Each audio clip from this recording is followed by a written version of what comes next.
सुषमा बेचारी की कहानी। कुछ समय पहले की बात है। एक शहर में एक लड़की रहती थी और उसके दो भाई। वो लड़की की माँ और पिता दोनों ही मर चुके थे। लड़की का नाम सुषमा था। सुषमा पढ़ी लिखी, उसके भाई सुषमा से बहुत छोटे थे। सुषमा ने माता पिता के मरने के बाद उन दोनों भाइयों को बच्चों की तरह पाला। सुषमा एक कपड़े की दुकान में काम करती थी। वह किराए के मकान में रहती। सुषमा का ना कोई आगे था ना कोई पीछे। वह हमेशा अपने माता पिता के सामने रोते बोलती, माँ तुम क्यों छोड़कर चली गई? कैसे गुजारा करूँगी? इन छोटे भाइयों को कैसे पालूँगी? उसका जो मकान मालिक था उसकी नज़र हमेशा सुषमा पर रहती। वह जवान था लेकिन बहुत ही ज़्यादा अय्याश इंसान था। हमेशा सुषमा का रास्ता रोक लेता और बोलता, सुषमा मेरे से शादी कर ले।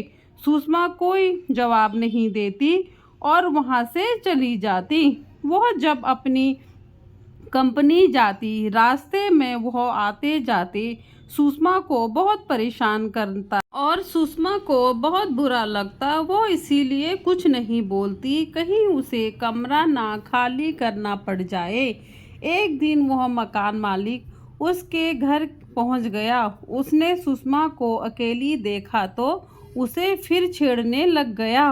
उतने में उसके दोनों भाई स्कूल से आते हैं और वह बच्चे अपने पड़ोसियों को बुलाकर लाते हैं तो उस मकान मालिक को वहां से भगा देते हैं। सुषमा रोने लगी, कब तक इस इंसान की बातें सुनने को मिलेगी? मैं तंग आ गई हूँ। फिर वो बेचारी क्या करती? उसने घर का खाना बनाया, बच्चों को खाना दिया और सुषमा अपने कमरे में भगवान को याद करती हुई रोती और बोलने लगी, हे भगवान, आपने ऐसा क्यों किया मुझसे? मेरे माँ बाप क्यों छीन लिए? और क्या चाहते हो आप? अगर मेरे छोटे भाई नहीं होते तो मैं भी अभी तक मर चुकी होती।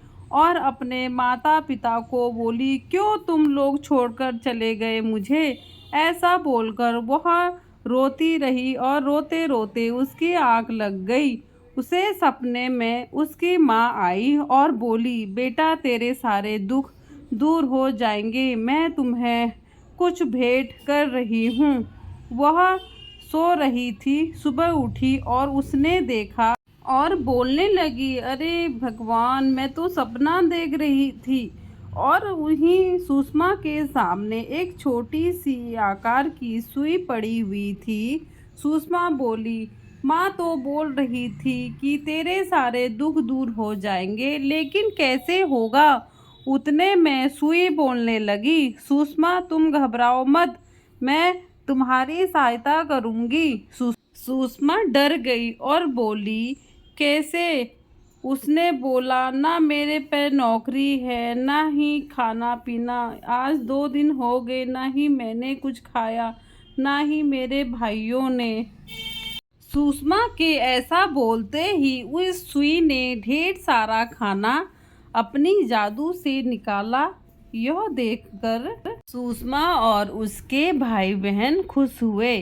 फिर उस सुई ने ढेर सारे कपड़े के पीस निकाले और सुषमा को बोला, तुम कढ़ाई करो। सुषमा सारा वैसे ही किया जैसे सुई ने बोला। सुषमा वैसी करती गई और सुषमा की तरक्की होने लगी। एक दिन वह मकान मालिक फिर दोबारा आया। सुई ने उस मकान मालिक का ऐसा बुरा हाल करा कि उस मकान मालिक को वहां से भागना पड़ा। उसके बाद सुषमा ने बहुत मेहनत करी। फिर सुषमा ने एक दुकान ले लिया। फिर धीरे धीरे और तरक्की बढ़ने लगी। फिर सुषमा ने अपना खुद का घर ले लिया। यह देखकर सुषमा और उसके भाई खुश हुए। सुषमा की तरक्की इतनी बढ़ गई कि उसने बहुत बड़ी कंपनी खोली और गरीबों की मदद भी करने लगी।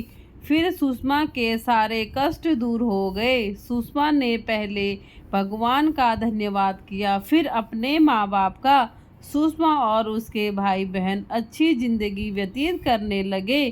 धन्यवाद दोस्तों। अगर आपको कहानी पसंद आए तो चैनल को लाइक शेयर सब्सक्राइब करें।